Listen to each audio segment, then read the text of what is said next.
si tiene su Biblia, abra por favor el libro de Filipenses. Los hermanos que han estado viniendo en estos últimos 4 cultos saben que hemos estado estudiando el libro de Filipenses.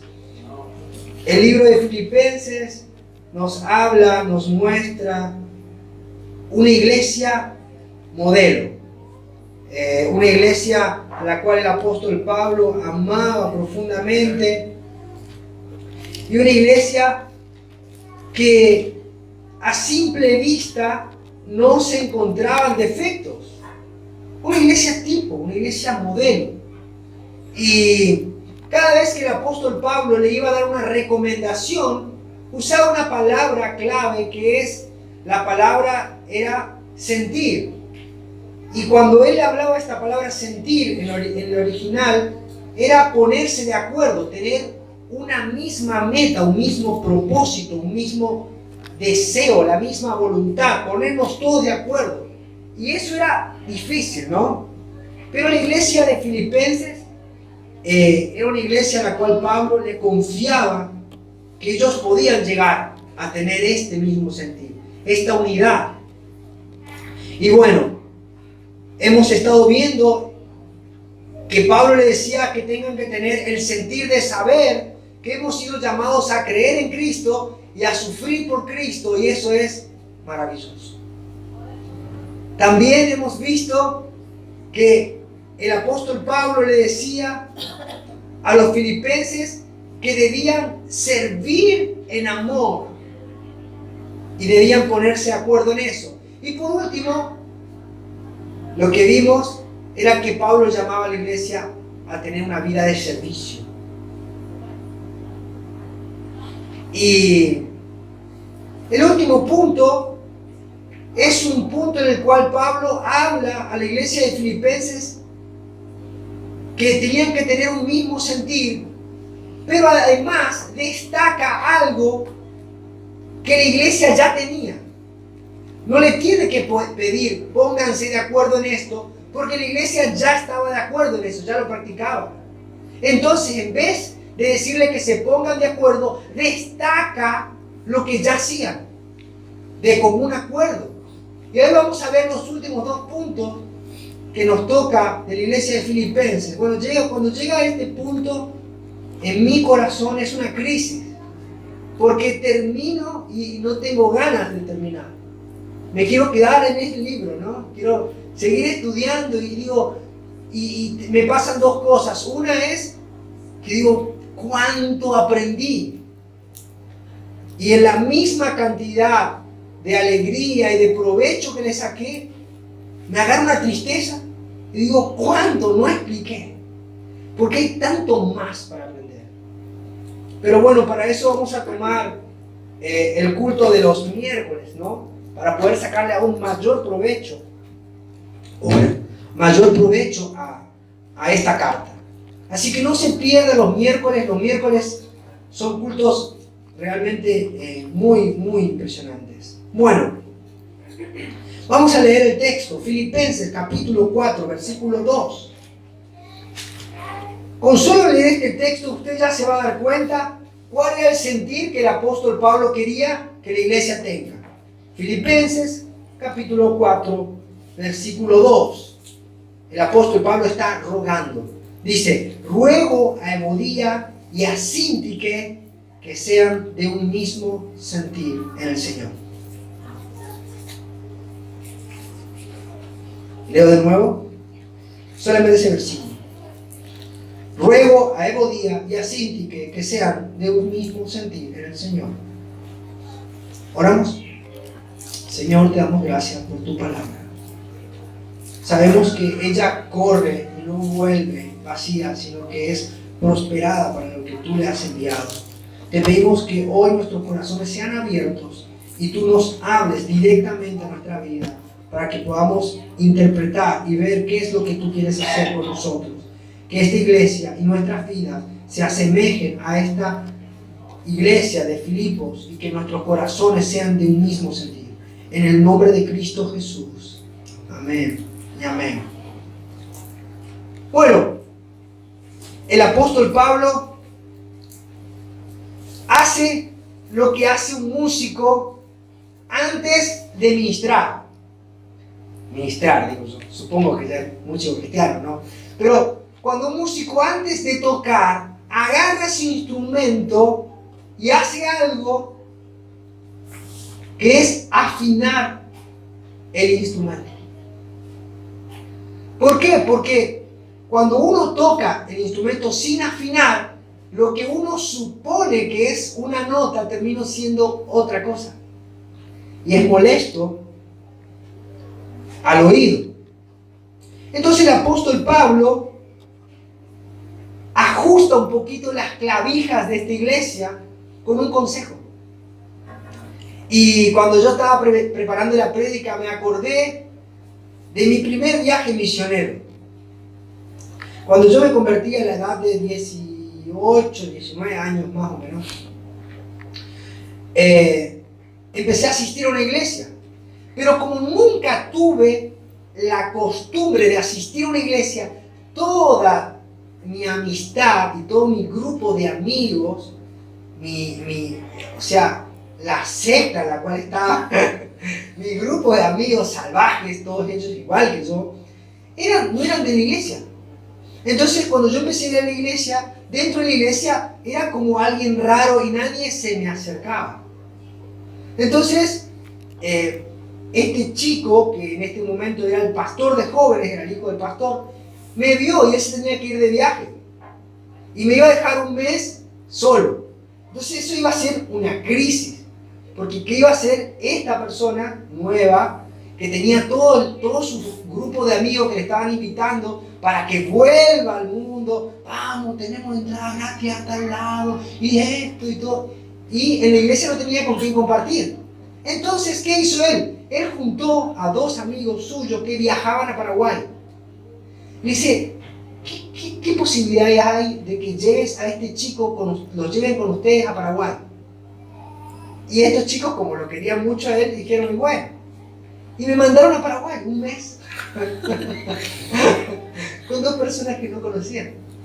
Y fueron, es Adrián Alegre, el cuñado de Esteban. Y otro es Marcelo Rojo, un músico que hoy está en Centroamérica. No sé si en Costa Rica está ahora. Y ¿qué pasó? Me fui a Paraguay y yo no tenía idea, era una persona que amaba a Cristo, pero no tenía idea de las costumbres evangélicas. Por ejemplo, todo el mundo cerraba los ojos para ver y yo estaba mirando así, ¿no? Mira, no entendía nada. No entendía nada. Y bueno, y en ese viaje estuve un mes en Paraguay y aprendí muchas cosas. Primero, que los músicos son gente muy rara. Muy rara. Son una raza que Dios creó muy rara. Y estos músicos me dejaron vivir con ellos, ¿no? Y cuando yo estuve con ellos estaban por grabar un CD.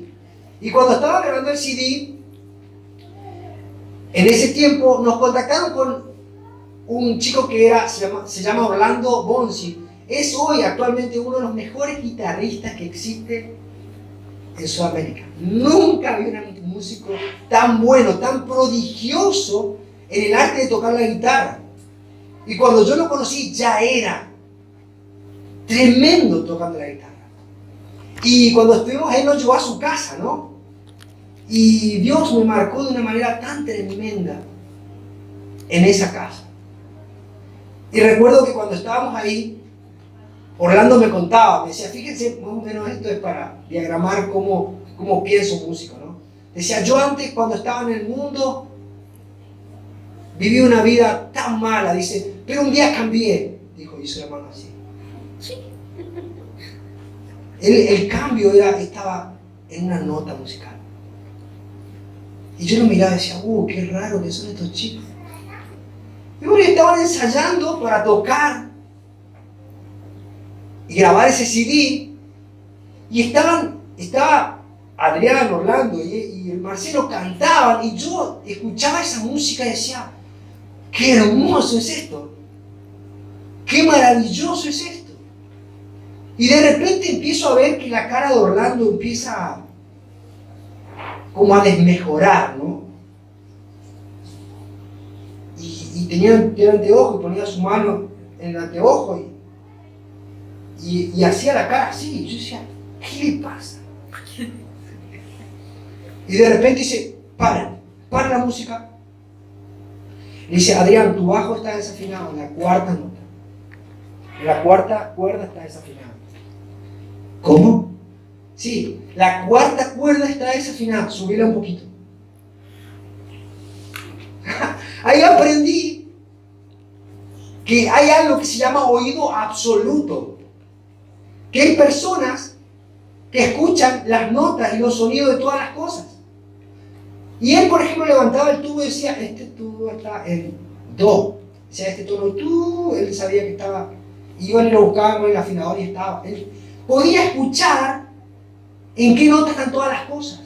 Y él en el medio de la música que estaba sonando, y ahí es donde yo me asusté, él podía ver que había una nota que no estaba afinada. Y él pudo entender que en el medio de la batería, yo me emociono porque yo no podía creer lo que estaba viendo, la batería, el bajo, la guitarra, el teclado y todos cantando y yo aplaudiendo, él detectó que había una nota que estaba desafinada. Algo no estaba bien. Y cuando fue a comprobar, efectivamente, la nota del bajo no estaba, la cuerda del bajo no estaba afinada. Parecía imperceptible al oído humano, pero él lo entendió y lo vio. Y esto es lo que hace el apóstol Pablo con la iglesia de Filipos. Y con nosotros va a ser exactamente hoy esto el Señor. Muchas veces nosotros disfrutamos de cosas tan lindas y decimos, wow, esto está bueno, esto está lindo, pero hay cosas que el Señor detecta en nosotros y dice, hay cosas que hay que ajustar. Y aprendí ese día que hay personas que tienen oído absoluto. Y después me di cuenta que yo no tenía oído en absoluto. Sí. Pero eso es lo que va a hacer el Señor hoy con nosotros. Muchas veces nosotros no podemos, creemos que estamos haciendo bien las cosas y no podemos percibir el error. Pero Él lo ve y con amor nos ajusta. Fíjense, Evodia y Sintique eran personas referentes, se supone que eran líderes, no quiero usar la palabra líderes, pero personas que en la iglesia eran reconocidas por su servicio al Señor y eran personas a las cuales la iglesia tenía como referentes y que estaban peleadas entre ellas. Y al estar peleadas entre ellas, generaba un problema y un conflicto dentro de la congregación. Entonces Pablo se entera en Roma preso. Viajó el chisme, ¿no? Y allá se entera Pablo. Y Pablo tiene que tomar medidas y llamarle la atención públicamente, porque esta carta se leía delante de toda la iglesia. Imagínense. Yo me imagino que el que iba a leer esta carta se habrá puesto tan colorado cuando lo leyó la primera vez y estaban Evodia y Sintique ahí. Ruego a Evodia y a Sintique que sean de un mismo sentir en el Señor. Es que qué triste es que nosotros seamos reconocidos como personas que están peleadas entre sí dentro de una congregación. Y acá vemos que el Señor no tiene ningún tipo de reparo en esconder la situación. Las expone. Los expone. Para toda la música le dice, muchachos, ¿qué le parece si afinamos esto?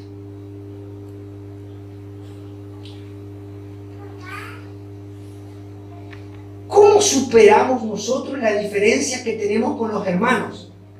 Porque igual que en la iglesia de Filipos, en esta iglesia y en toda iglesia que se llame iglesia del Señor, va a haber una Evodia y va a haber una síntide. Siempre va a haber algún problema entre nosotros porque somos distintos.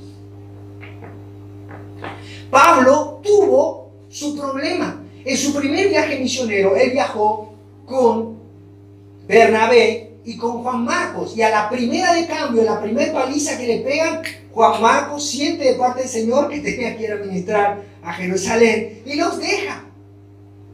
Entonces cuando vuelven de su primer viaje, Pablo está organizando para viajar de nuevo y Bernabé le dice, vamos a llevar a Juan Marcos. No, a ese cobarde no. Y tuvieron un desacuerdo tan grande, dice la Biblia, que Bernabé se fue con Juan Marcos y Pablo viajó con Silas. Tuvieron un desacuerdo. Fue tan grande el desacuerdo que pasaron los años y Pablo tuvo que reconocer el error, porque después en la carta que él escribe a Timoteo le dice, dile a Juan Marcos que venga porque me es útil para el ministerio. Pero hubo un momento que hubo un conflicto. Y todos nosotros en algún momento tenemos un conflicto. El tema es que cómo solucionamos el conflicto. Ahora, Evodía y Sinti que no pudieron resolver el conflicto entre ellas, así que el conflicto viajó en magnitudes épicas y llegó hasta Roma. Ahora, ¿cuál es el modelo que Cristo dejó para que nosotros resolvamos nuestros problemas? Vamos a ver. Mateo capítulo 18, versículo 15. El modelo que Cristo dejó para que nosotros resolvamos nuestros problemas. Y vamos a comparar, vamos a ver si hacemos lo que dijo Cristo o cuánto hacemos. Cuando tenga el libro de Mateo 18, 15 hasta 17, me dice amén. ¿Está? Amén. Dice, por tanto, si tu hermano, ¿quién es el que está pecando? El hermano. ¿Pastor, los hermanos pecan? Sí. ¿Y quién dijo? Jesús. Si tu hermano peca contra ti, ve y repréndele estando tú y él solos. Si te oyere, has ganado a tu hermano. Paso número 1, el hermano peca, voy, lo busco, cara a cara, y le digo, me pateaste. Me pateaste. Como decía Kiko, me pegaste. Y en mi presencia. Y trato de arreglar cara a cara con mi hermano. Paso número 2. Mas si no te oyere, toma un contigo a 1 o 2 para que en boca de 2 o 3 testigos conste toda palabra.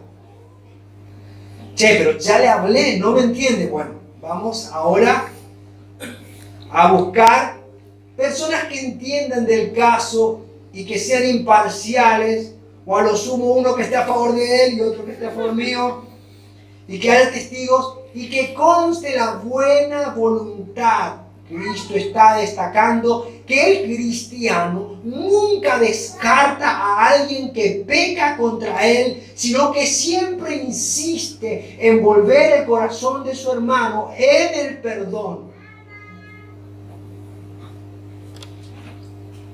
Y traten de resolverlo. Bueno, lo correcto es que los 4 se arreglen y no que los 4 se peleen, o sea que se agraven. Lo dice con palabras. con palabras, conste toda palabra. Versículo 17. Dice, si no los oyere, dilo a la iglesia. Escuchen esto, el ente regulador que tiene que traer paz y unidad dentro del cuerpo, y donde hay dos hermanos que están peleando entre ellos, es la iglesia.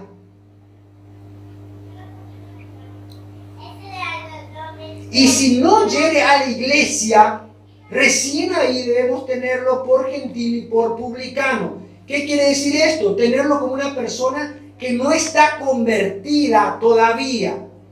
¿Debemos odiarlo? No. Debemos orar para que se convierta. Decir, nada, vete. Tengamos misericordia de él. Ahora fíjense cómo hacemos nosotros las cosas. ¿Cómo mandó Cristo? Y ahora necesito que todos y cada uno de los que estemos aquí seamos sinceros. ¿Está? ¿Podemos? ¿Está? Es tan triste. Primero que tengamos problemas. Eso ya es triste. Pero es mucho más triste que nosotros ocupemos los métodos carnales para resolver los problemas que tenemos entre hermanos. Jesús siempre opta por el camino más corto. Yo peco, me enojo con Johnny y voy y hablo con Johnny. Primero. ¿No? Los dos solos y por él se enoja conmigo. Y Johnny, pero Johnny, vamos a resolver esto. Ahora fíjense, después con testigo y después con la iglesia. Hoy la persona ofendida, la persona que se ofende, primero va y publica en el Facebook lo que la persona le dijo. Y para que todo el mundo se entere. Y si es posible, no en la iglesia porque si no me van a retar. Pero yo trato de publicar mi enojo. Y si no me alcanza con el Facebook y tengo Instagram, pongo en el Instagram. Y si tengo Twitter también porque tiene mucho alcance. Y si tengo estado de WhatsApp, pongo en mi estado de WhatsApp para que todo el mundo sepa que estoy enojado con Johnny. Eso no es. Y esto es lo que le pasó a Evodía y a Sintique. Ellas estaban en la misma iglesia. Y en vez de poder mirarse a la cara y decirse, chamiga, ¿por qué le pusiste tanto boldo al mate? Por eso estaba enojada. Ah, era una prensa. Tuvieron que agrandar el problema y llegó hasta Roma.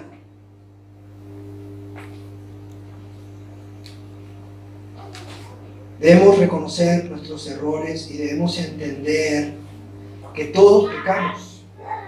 Todos pecamos. ¿Usted peca, pastor? Mucho. ¿Y en dónde peca usted? ¿Dónde más peca? Cuando hablo, ahí es donde más peca. ¿Qué máquina de pecar que soy? Pero debo tratar de resolver el error cuando me equivoco. ¿Por qué? ¿Y cuándo? ¿Cuándo es que yo más peco? Cuando no oro, cuando ando en la carne. Y cuando mi vida, en vez de someterse al Espíritu de Dios, empieza a vivir una vida separada de Dios. Y ahí es donde la embarro más. Yo siempre cuando vengo del trabajo, le digo a Lilian, no me hables. Necesito ir a la pieza a orar. Y me mira y me dice, anda. ¿Por qué? Porque yo reconozco mi necesidad de someter mi naturaleza carnal y orar. Y fíjense, cuando la persona no vive sometida al Espíritu, está operando en la carne y la carne tiene como fruto contienda. Fíjense lo que dice el libro de Gálatas, capítulo 5, 16 en adelante. Pablo le está dando un consejo a la iglesia de Gálatas. Hermanos, fíjense los beneficios que tiene andar en la carne y los beneficios que tiene andar en el Espíritu. ¿Por qué? Porque si nosotros andamos en la carne es muy probable que nos peleemos entre nosotros. Gálatas 5, 16. Digo pues, Pablo, andad en el Espíritu y no satisfagáis los deseos de la carne, porque el deseo de la carne es contra el Espíritu.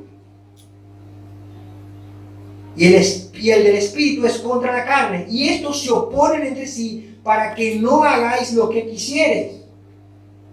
En otra carta, Romanos capítulo 7, Pablo dice: no hago el bien que quiero, sino el mal que no quiero, eso hago. ¿Quién me va a librar de este cuerpo mortal? Gracias sean dadas a Dios por Cristo Jesús, que me libra.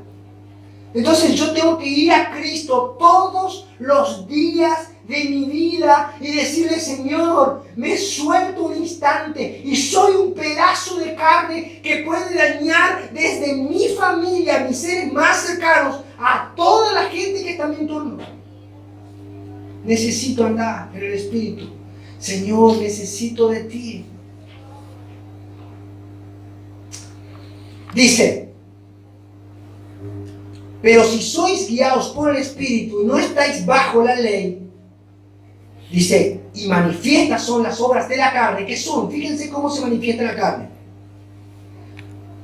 Las obras de la carne se manifiestan con adulterio, fornicación, inmundicia, lascivia, idolatría, hechicería, y acá viene la parte de modía y síntique, enemistades, pleitos, celos, iras, contiendas, disensiones, herejías, envidias, y acá llegaron más lejos, homicidios, ya no pudieron soportarlo más, homicidios, borracheras, orgías y cosas semejantes a estas, acerca de las cuales os amonesto, como yo lo he dicho antes, de que los que practican tales cosas no heredarán el reino de Dios. Hace poco vinieron unos pastores, ¿no?, a cenar a casa, y son unos pastores amigos, y ellos en un momento me empezaron como a increpar, ¿no? Me dice: ¿vos creés que los cristianos pueden estar endemoniados? ¿Vos no creés eso? Me decía. Y ellos buscaban que yo responda algo, ¿no? ¿Vos creés que un cristiano puede estar endemoniado? Y yo le miraba y le digo: ¿vos leíste Gálatas capítulo 5? Y me dice: ¿por qué? Porque las obras de la carne, esas a las cuales vos llamás obras de demonio, son muy parecidas a las de un cristiano carnal.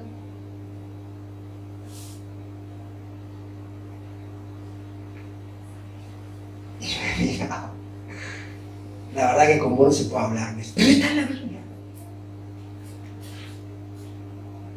Un cristiano carnal puede caer en un pecado tan bajo como la idolatría, ¿sí? ¿Puede un cristiano caer en envidia, celo, homicidio, orgías y cosas semejantes? Sí. Sí. ¿Y ser cristiano? Sí. Pero la Biblia dice que el que practica estas cosas de continuo y no se arrepiente, no heredará el reino de Dios. Y si no se arrepiente y la sigue practicando, nunca fue cristiano. Nunca. Ahora, si es cristiano, puede tener un momento en el cual cae, en el cual puede tener momentos de enojo. Aún un cristiano, David, asesinó a un hombre. Cayó en adulterio, asesinó a un hombre. ¿Por qué? Porque estaba carnal. Estaba en la carne. Así que nosotros debemos someternos a la voluntad de Dios día a día, porque mi carne no busca a Dios ni quiere obedecer.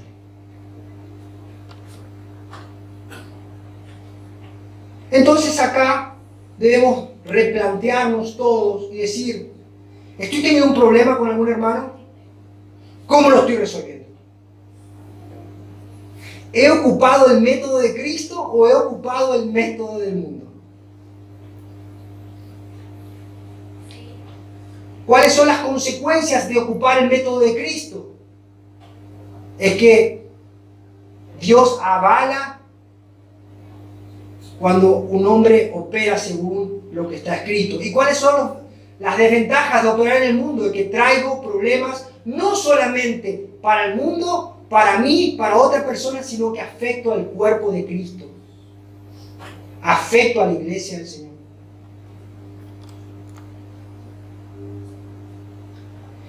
Y hoy corremos el riesgo de que el chisme es algo imperceptible. Y podemos seguir participando de reuniones y de estar en lugares congregándonos, pero guardando rencor y enojo en contra de una persona. Y está todo lindo. Pero el Señor haría lo que hizo Orlando. Paremos todo. Y eso fue lo que hizo Pablo. Paren todo, muchachos, paren. Arreglen las cosas. Arreglemos las cosas. No podemos seguir así. El tema es que con el pecado de contienda muchas veces está alineado el pecado del chisme. Y la Biblia describe al chisme como algo que al hombre le encanta. ¿Sabe cuáles son las revistas más vendidas en el mundo? La revista de Chimentos. ¿Cuáles son los programas más vistos en la tele? Los programas de Chimentos. Fíjense lo que dice la Biblia. Proverbios capítulo 18, versículo 8.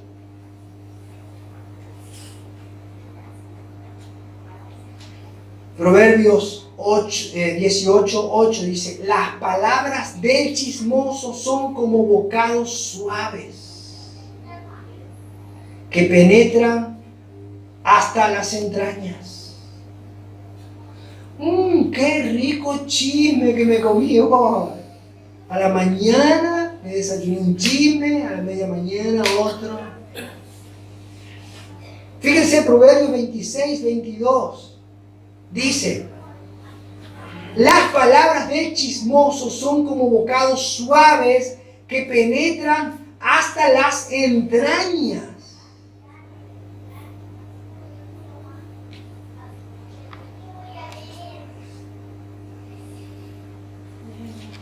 El mismo versículo. Ahora vamos a 26, 20. Dice: ¿cómo debemos solucionar? Por eso Cristo dice que cuando yo tengo un problema con alguien, no debo contar mi problema hasta que primero hable con esa persona. ¿Sabe cuál es la persona con la cual se pelea más de seguido? Esto es solamente... Sí, esa persona es su esposa. ¿Sí? Los casados van a entender esto. La persona con la que más se pelea es con el esposo. Y sí, que ¿sabe qué pasa si yo voy y le cuento mi problema a otro? Se agranda el problema. Se agranda el problema. ¿Y cómo debemos solucionar el problema? La receta de Dios. Proverbios 26, 20 dice: sin leña se apaga ¿qué? El fuego. Y donde hay chismoso y donde no hay chismoso, ¿qué pasa? Cesa la contienda. Por eso Cristo insiste en que cuando yo tengo un problema contra alguien, primero tengo que hablar con esa persona, porque los segundos pueden agrandar el problema. Tengo que ir a hablar personalmente. El camino más rápido para dejar una pelea es hablar personalmente. Segundo, dejar el chisme. ¿Y saben? El mejor camino para dejar el chisme es ir a Cristo. Porque es un pecado tan habitual en nosotros que no nos damos cuenta que lo cometemos. Estamos tan metidos en esto de contar lo que dijo uno y lo que escuchó el otro y lo que otro habló y lo que otro dijo, que no nos damos cuenta de lo que hacemos. Pero la Biblia dice en 1 de Juan capítulo 1 versículo 9, dice que si confesamos nuestros pecados, que Él es fiel y justo para limpiarnos de toda maldad. Así que debemos ir al Señor y decirle: Señor, si estoy enojado con alguien, Señor, te pido perdón. Y tengo que buscar la ocasión para hablar con esa persona. Trate de no escribir una carta, ¿eh? Te pido perdón por todo. Amén. No, no es así. Vamos a ir a la persona, mirar a la cara, si me equivoqué, quiero solucionar un problema con vos. Y esto fue lo que Pablo estaba diciendo. ¿Por qué? Porque la bomba ya había explotado y toda la iglesia estaba dándose cuenta de lo que estaba pasando. Pero Pablo no solamente le dice que arreglen, que se pongan de acuerdo, sino que le da la receta de cómo solucionar esto. La receta es ir a Cristo y vivir y andar en el Espíritu. Pero le agrega un par de conceptos más el apóstol Pablo. Filipenses capítulo 4, versículo 2 en adelante. Dice: ruego a Evodia y a Síntique que sean de un mismo sentir en el Señor. Asimismo te ruego también a ti, compañero fiel, que ayudes a estas que combatieron juntamente conmigo en el Evangelio, con Clemente también y a los demás colaboradores míos, cuyos nombres están escritos en el libro de la vida. Regocijaos en el Señor siempre. Otra vez os digo, regocijaos. Vuestra gentileza sea conocida de todos los hombres. El Señor está cerca. La receta de Dios para no pelearnos es ser gentiles con todos. Ay, pero a mí no me cae bien con todos. Ay, pero no sé con todos.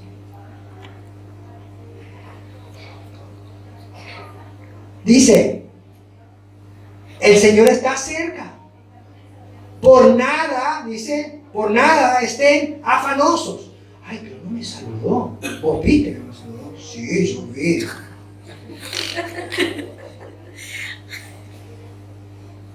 Sino que sean conocidas vuestras peticiones delante de Dios en toda oración y ruego, en acciones de gracia. Y la paz de Dios, que sobrepasa todo entendimiento, guardará vuestros corazones y vuestros pensamientos en Cristo Jesús.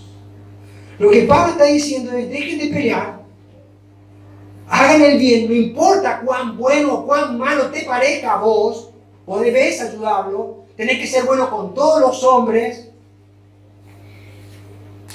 Y no debemos cargar nuestro corazón, sino que debemos ir: Señor, me dijo, pero vos viste lo que me dijo. Sí, y la idea de Pablo es: el Señor está cerca, tranquilo, campeón, Él te va a hacer justicia. Pero no te cargues, porque si vos te cargas, tu corazón está buscando venganza, y la venganza no es nuestra, no es algo que podamos manipular o administrar nosotros, porque la venganza es del Señor. Así que, hermanos, yo sé que en este lugar no pasa, no me pasa, no nos pasa, y somos todos unos mentirosos, porque sí nos pasa, sí nos pasa, y sí tenemos que cambiar, y sí, aunque parece imperceptible, está ahí, y debemos cambiarlo. Si queremos ser una iglesia que Dios use, debemos ser una iglesia que pueda perdonar y resolver los problemas, porque los hay. Entonces, el primer sentir del apóstol Pablo: pónganse de acuerdo. ¿Cómo lo vamos a hacer? Vamos a hacerlo a la manera de Dios, a la manera de que Cristo propuso. Y la segunda cosa que Pablo habla de que tengan un sentir, pero no les recalca porque los filipenses ya tenían, era la generosidad que tenían los filipenses a la hora de dar. La iglesia había aprendido a dar, pero en la forma en que decidieron hacerlo, hace que la iglesia de Filipos sea reconocida como la iglesia de la generosidad. En el seminario donde yo tuve la bendición de poder estudiar, se hacen ofrendas, se levantan ofrendas para los misioneros que estaban, en ese tiempo estaban en Mozambique. Y el sobre que era para llevar esa plata decía Filipenses. Y cada uno sabía que esa plata era para el misionero. ¿Por qué? Porque los filipenses fueron los primeros que ayudaron económicamente el ministerio de Pablo. Se pusieron de acuerdo para dar y eran generosos. Era una iglesia generosa. ¿Y dónde lo vemos eso? Vamos a verlo. Filipenses capítulo 4, versículo 10 en adelante. Pablo no tiene que decirle a la iglesia que se ponga de acuerdo para dar, porque ya lo hacía, pero nosotros vamos a aprender cómo debemos ser a la hora de dar generosamente. Pablo dice, en gran manera me gocé en el Señor de que ya al fin habéis revivido vuestro cuidado de mí, de lo cual también estabais solícitos, pero os faltaba la oportunidad. No lo digo porque tenga escasez, pues he aprendido a contentarme cualquiera sea mi situación. Sé vivir humildemente y sé tener abundancia en todo, y por todo estoy enseñado, así para estar saciado como para tener hambre, así para tener abundancia como para tener necesidad. Todo lo puedo en Cristo que me fortalece. Sin embargo, hiciste en participar conmigo en mi tribulación.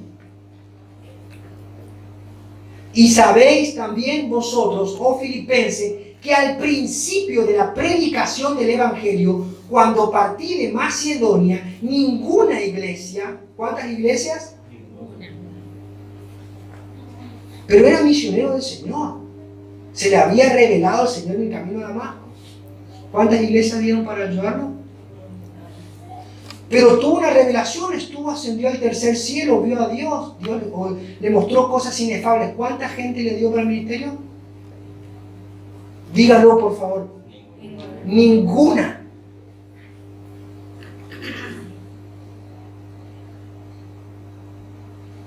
Sino vosotros solos. Pues a una Tesalónica me enviasteis una y otra vez para mis necesidades. No es que busque dádivas, sino que busca el apóstol Pablo. Que busca fruto que abunde en vuestra cuenta. Dar para la obra de Dios no es perder patrimonio, sino es aumentar fruto que aumente en nuestra cuenta. Pero todo lo he recibido y tengo, ¿cuánto le dieron? Abundancia. Estoy lleno, habiendo recibido de Epafrodito lo que me enviaste. Y fíjense cómo se constituye lo que la iglesia da para el ministerio. Fíjense cómo es. Dice, olor fragante, sacrificio acepto, agradable, ¿a quién? A Dios. No, porque el pastor se lleva la... Eso es lo que dice la gente. El pastor se lleva la plata. Y de hecho la Biblia dice que sí, se llevaba la plata. Sí. Porque es lo correcto. Pero Pablo dice, fíjense cómo es el trasfondo espiritual.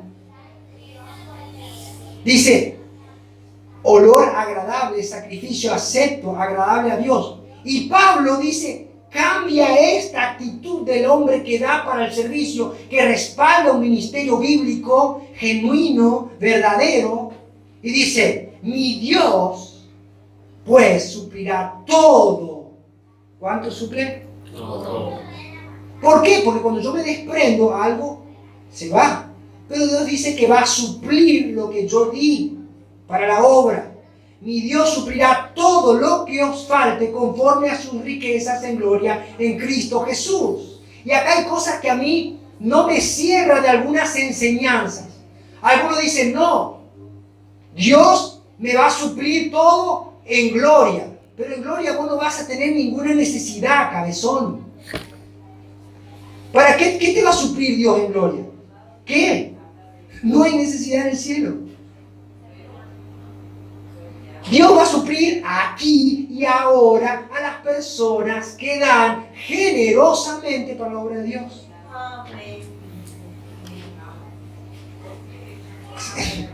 Es mi mamá, pero es cierto. Es cierto. Los filipenses fueron los primeros, fueron generosos y permanecieron en esa actitud, aunque hubo un tiempo en el cual no pudieron contactar con Pablo, pero estuvieron prestos para dar. El tema de la ofrenda es un tema que yo no quiero tocar y lo sufro. Lo sufro. Si no fuera porque el Señor me dio la orden de hablar de este tema, no lo haría.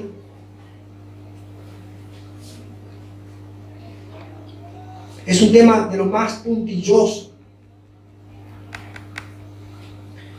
Pero para no ponerlos en mis palabras y que usted descubra lo que hay en mi corazón, estoy buscando un autor muy prolífero. Es el Dr. Sproul. El Dr. Sproul es un teólogo que falleció hace un par de años y él escribió uno de los libros más hermosos que leí, que se llama 5 cosas que un cristiano debe saber.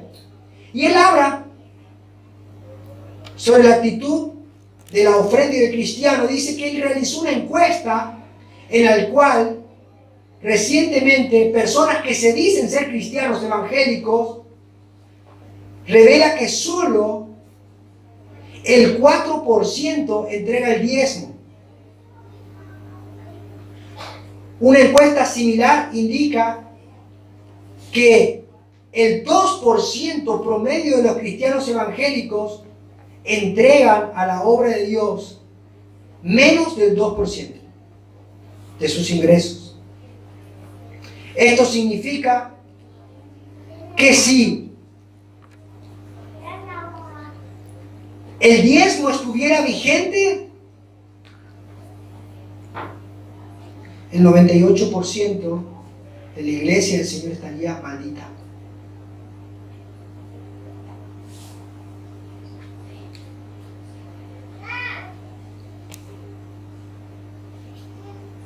Pero la enseñanza de Malaquías dice que los hombres le han robado a Dios sistemáticamente.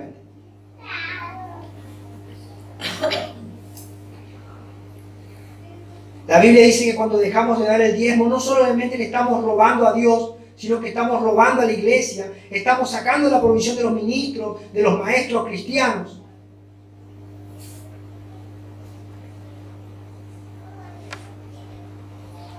En una economía de mercado en el cual los hombres que más cobran son los artistas, los atletas, los empresarios de negocios, los médicos, los abogados.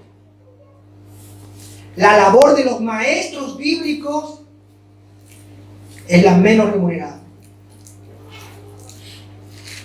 Los pastores, los pastores bíblicos de Dios no reciben apoyo del gobierno como recibe la iglesia hereje católica.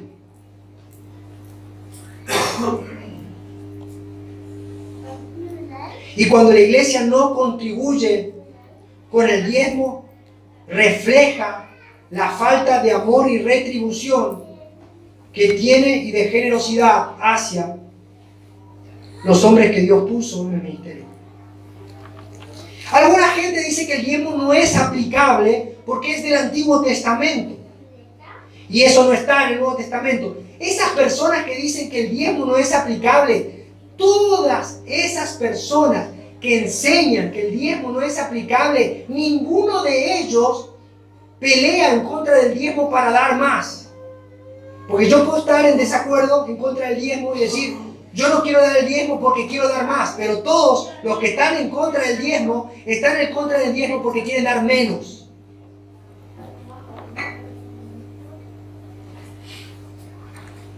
Ahora, el Nuevo Testamento nos da principios bíblicos concretos, dice Sproul, y la didaché o didaché, que fueron las enseñanzas primarias de los apóstoles, escritas en el siglo I y siglo II, dejan referencias exactas de que la iglesia seguía practicando el diezmo. No como algo impuesto bajo maldición, sino como un privilegio.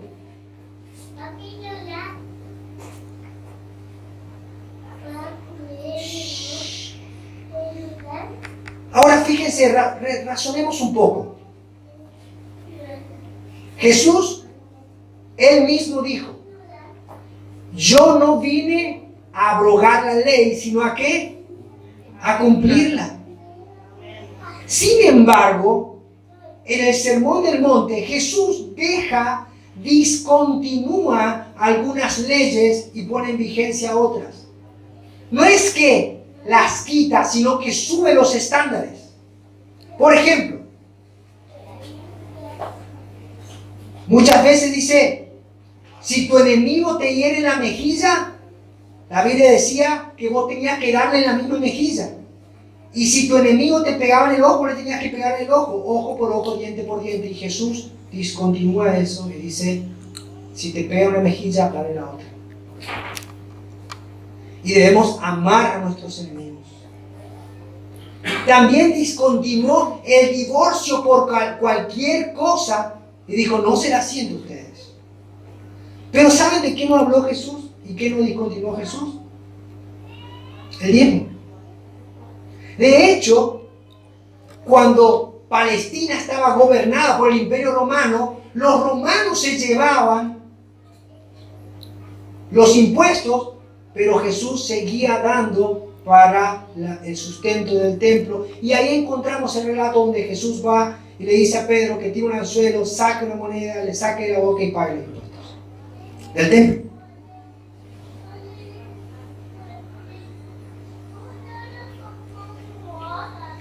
Entonces, ¿qué pienso? ¿Qué debemos hacer?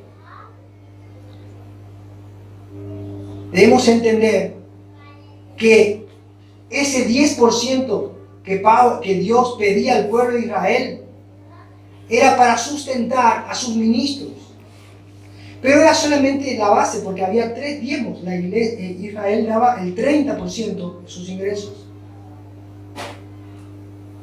Y la Biblia enseña que nosotros en el Nuevo Testamento debemos dar generosamente.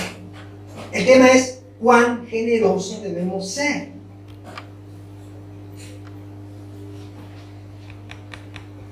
¿Cuánto debemos dar? Fíjense lo que dice Corintios capítulo 9, versículo 5 en adelante.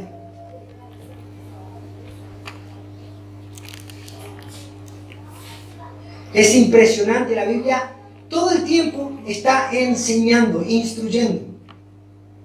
Dice, por tanto tuve por necesario exhortar a los hermanos que fuesen primero a vosotros y presentasen primero vuestra generosidad antes prometida, para que esté lista como de generosidad y no como de exigencia nuestra. Pero esto digo, el que siembra escasamente, fíjense lo que está hablando Pablo, el que siembra escasamente también segará escasamente, y el que siembra generosamente, generosamente también segará. Y ahí enseña, dice, cada uno de como propuso en su corazón. Volvamos para atrás.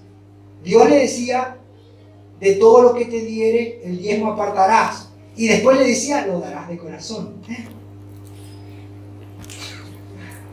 ¿Sí? Porque lo tenés que, de todo lo que Dios te da, le tenés que dar el 10% a Dios, más todas las ofrendas. Tú le decías, no quiero que venga con la cara larga, dalo de corazón.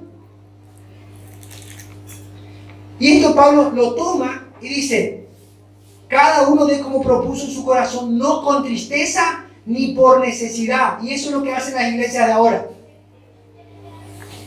Tengo un grano que me salió en la punta del pie. Vení, pactá para que Dios te cubra la necesidad. Eso no es bíblico. No podemos dar por necesidad. No podemos dar con tristeza. ¿Por qué? Porque Dios ama al dador alegre. Y poderoso es Dios. Y fíjense como Pablo dice. Y poderoso es Dios para hacer que abunde en vosotros toda gracia, a fin de que teniendo siempre en todas las cosas todo lo suficiente, abundéis para toda buena obra.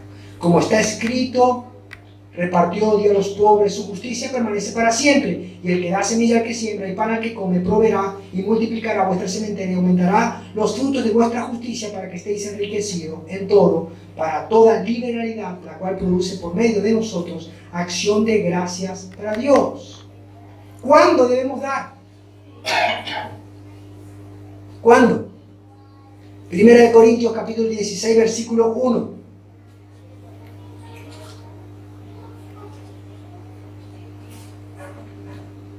En cuanto a la ofrenda de los santos, haced vosotros también de la manera que os ordené en las iglesias de Galacia. Escuchen, Iglesia de Galacia es el libro que nosotros tenemos como los Gálatas. Cada primer día de semana, ¿cuándo se debe dar? No, yo voy a dar, no, primer día de semana. ¿Por qué? Porque nosotros con esto, cuando damos el primer día de semana, nosotros descansamos en el Señor. Señor, yo te doy a vos. Antes de ir a trabajar, yo te doy a vos. Yo confío en vos. Vos sos mi proveedor. Vos sos el que me das a mí. Y debemos, lo primero tiene que ser para Dios. Lo primero. Cuando venimos a reunirnos a adorar a Dios, adoramos de corazón, con mente, con todas nuestras fuerzas, dejamos todas las cosas y adoramos con los recursos que Dios nos da. Todo lo hacemos el primer día de semana. El día del Cristo resucitado. Y dice, fíjense, cada primer día de semana, o sea, doy el miércoles nomás y el domingo, no, todos los fines de semana. Y fíjense, ponga aparte algo, dice, según haya prosperado, está hablando de un porcentaje, no está hablando de una cantidad. El que prospera más, debe dar más. El que prospera menos, debe dar menos. Pastor, no me queda, no puedo dar, no importa. Esto no es una obligación, es un privilegio. ¿Por qué? Porque nosotros debemos dar según hayamos prosperado. ¿Y cómo fuimos prosperados nosotros? Miremos para atrás y veamos a Israel. Israel, el pueblo de Dios, que cumplía con estas cosas, se perdió. Y nosotros fuimos injertados. El olivo silvestre fue injertado. Y ahora somos partícipes y somos el Israel de Dios. Y hay algo que yo determiné en mi corazón, yo nunca voy a dar bien, nunca. Yo digo, Señor, yo voy a dar más. ¿Cómo este gentil, tan impío y tan pecador, va a dar el 10? No puedo. No puedo. No puedo. ¿Y qué le dijo Pablo a la iglesia de Galacia? Vamos a ver. Gálatas capítulo 6, versículo 6 en adelante. ¿Para qué es la ofrenda de la iglesia? ¿Para qué es? Gálatas 6, versículo 6 dice, Pablo le dice a los Corintios, así como le enseñé a la iglesia de Galacia. ¿Qué enseñó la iglesia de Galacia? Gálatas 6, versículo 6. El que es enseñado en la palabra, haga partícipe de toda buena cosa el que lo instruye. No os engañéis, Dios no puede ser burlado, pues todo lo que el hombre sembrare, porque el que siembra para su carne, de la carne segará corrupción. Y fíjense cómo Dios ve al espíritu, cómo Dios ve al ministro o a la persona bíblica. Mas el que siembra para el espíritu, cuando damos para una iglesia bíblica, genuina, que extiende el reino de Dios, Dios dice que está sembrando en el espíritu. No nos cansemos pues de hacer el bien, porque a su tiempo segaremos y no desmayamos. Así que, según tengamos oportunidad, hagamos bien a todos y mayormente a la familia de la fe. Ahora, hay gente inescrupulosa que agarra estos versículos para enriquecerse. Entonces el pastor se agarra todos los diezmos, se llena de plata Y si te he visto no me acuerdo. No es eso lo que dice la Biblia. La iglesia tiene la responsabilidad de sostener a los ministros, pero no les puede dar todo el dinero. El dinero no tiene que administrar el pastor de la iglesia. Tiene que tener una tesorería externa. Y el pastor debe tener un sueldo digno. ¿Para qué? Para que se dedique a estudiar la palabra. Y que no venga los domingos a inventar cuentitos acá. Y esta es la parte que me duele, porque, ¿sabe? Por eso nuestra Latinoamérica está tan corrompida a nivel doctrinal. Porque los pastores bíblicos tienen que salir 8, 10, 12, 14 horas a ganarse el pan fuera de su casa. Y tienen que volver y ponerse a estudiar la Biblia. Y las congregaciones no pueden sostenerlo. Entonces tiene la cabeza partida de todo el trabajo que tiene que hacer para cumplir con su jefe, para darle de comer a sus hijos. Y tiene el corazón partido porque no puede estudiar todo lo que debería para enseñar la palabra de Dios. Y por eso es que la enseñanza bíblica está tan diluida, porque no tiene tiempo. No tiene tiempo. Y me duele mucho porque, ¿saben? Fíjense la realidad de lo que está pasando en nuestra Latinoamérica, y esto quiero que reflexionemos todos. 10 familias, escuche esto, 10 familias comprometidas, en realidad son 5, pero tome como 10 familias comprometidas que den sistemáticamente, generosamente y en amor, pueden sostener a un pastor para que esté a tiempo completo. Y este pastor puede brindar un servicio justo, correcto y de enseñanza bíblica a estas 10 familias. Esto es en el hemisferio norte, en Estados Unidos. Pero en este lugar donde nuestro país está tan empobrecido, para que un pastor pueda dejar de trabajar necesitamos por lo menos 100 personas. Y el trabajo del pastor aquí es 10 veces más que el trabajo de un pastor en el hemisferio norte. ¿Y saben quiénes son las personas que más sufren? ¿Cuáles son las personas que más abandonan? Son los pastores que no pueden darle sustento a sus propias familias.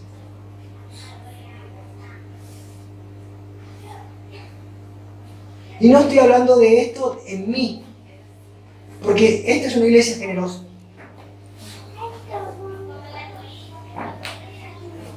Pero ¿saben?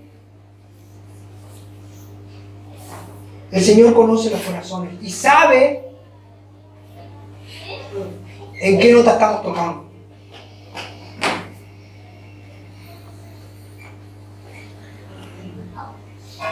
Acá debemos pensar en dos cosas.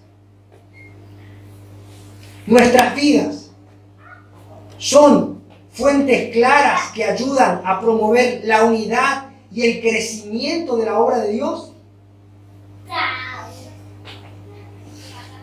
Si nuestras actitudes son de contienda o mezquindad, entorpecen la obra de Dios y debemos arrepentirnos.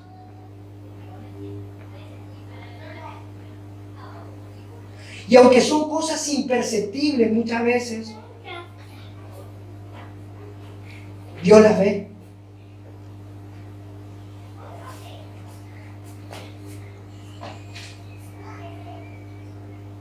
Dios las ve. Y hay algo que siempre me gusta, ¿no? Hablar teológicamente con las personas que me dicen, el diezmo es de la ley. Sí. ¿Y sabe para qué sirve la ley? La ley es el ayo que nos lleva a Cristo. Y si el no mentirás me lleva a Cristo, y el no matarás me lleva a Cristo, y el no codiciarás me lleva a Cristo, el diezmarás y el darás generosamente también me debe llevar a Cristo. Yo amo a Cristo. Amo a Cristo. Y hay algo que yo quiero decir a las personas que tienen un llamado de Dios aquí en este lugar, quiero hablarle. Todo lo que el hombre siembra, eso va a cosechar. Si fuiste llamado por Dios, empezá dando de tus bienes generosamente, porque no vas a poder cosechar algo que no sembraste. No mereces eso.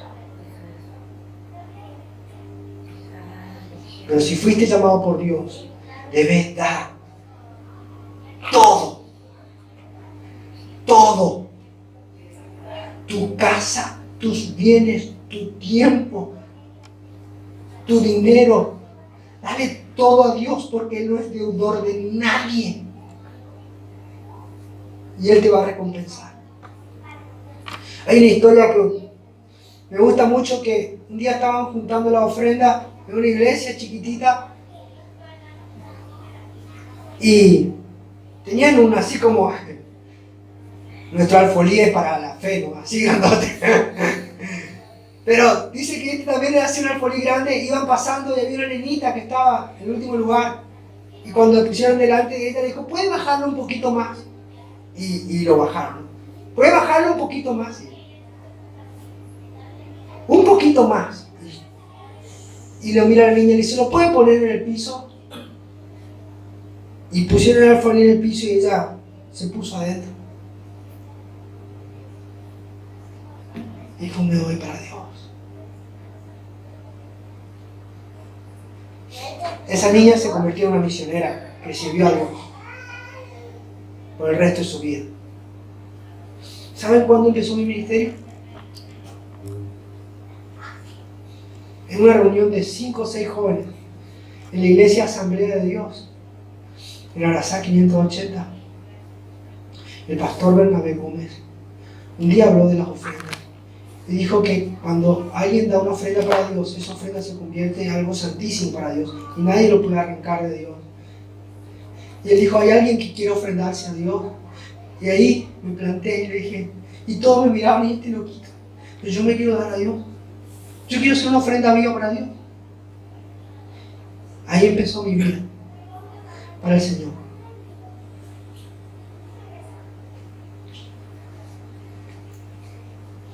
¿Qué ejemplo tenemos en Filipo, no? La generosidad y la unidad y el perdonarnos y alentarnos. Para su tranquilidad, queremos decir que en esta iglesia tenemos una tesorería externa. Nosotros no administramos los recursos que tenemos y cada cosa que se hace en consenso y en voluntad de toda la iglesia. Porque tenemos principios bautistas de gobierno eclesial. Y la iglesia, de todas las veces que nos propuso, esto por favor, editarlo, no lo pongas, de todas las veces que nos propuso darnos un sueldo, nosotros nos bajamos todas las veces que nos dieron el sueldo. Siempre intentamos dar. ¿Y saben quién es? Y acá está Karen y Esteban. ¿Quiénes son los que más aportan para la obra?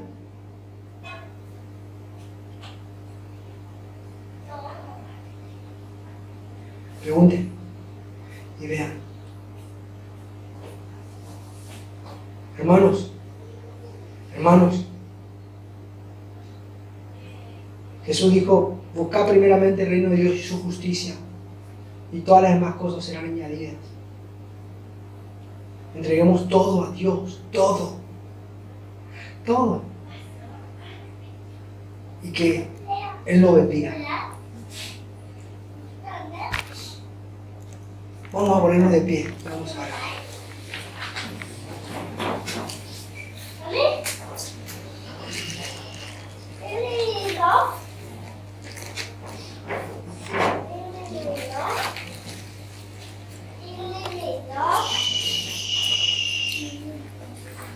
Oremos, hermanos.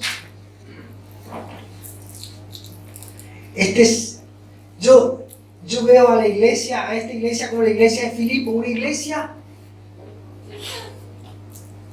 que solamente hay que ajustarle un par de detalles, un par de cositas, pero que suena lindo, que tiene para mucho, Pero debemos ajustar esas cosas. Debemos dejar que Dios nos guíe a su obra. ¿Qué tienes para Dios? ¿Qué tienes para darle a Dios? Entreguémosle nuestra vida por completo al Señor.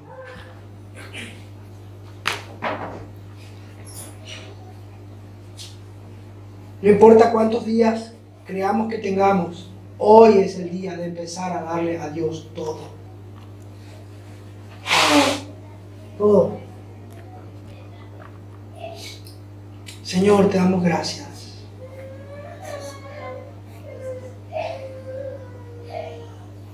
Te pedimos en el nombre de Jesús que obres en nuestras vidas. Señor, queremos aprender a solucionar las cosas a tu manera. No queremos que nuestras vidas sean causantes de división dentro de la iglesia.